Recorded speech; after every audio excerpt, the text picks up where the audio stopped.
Metal fence gate rusted through? You gotta act fast to keep your gate strong and looking good without spending a ton.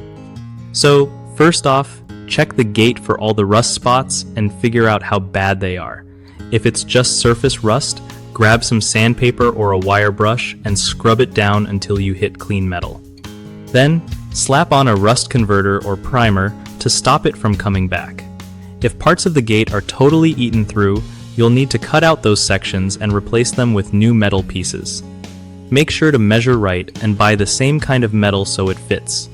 After you patch it up, paint over everything with a rust-resistant paint to keep moisture out for good. Don't forget to oil the hinges and locks too, so they don't get stuck or start rusting. Doing these little things regularly can save you a lot of trouble later on. If you're not comfy with tools, asking a local pro to help is always a solid call. One of the biggest mistakes people make with metal fence gate rust repair is ignoring small rust spots until they turn into holes. That just makes the problem way worse and more expensive to fix. Fix it early by treating rust when it first shows up. Another common issue is using the wrong type of paint or skipping primer, which lets the rust come back fast.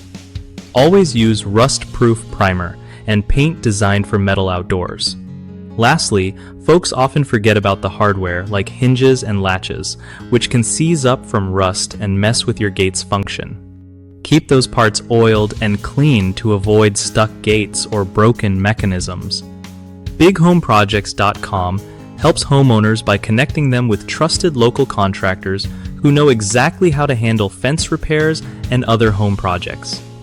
It also gives contractors a platform to find reliable work and build their reputation in the community.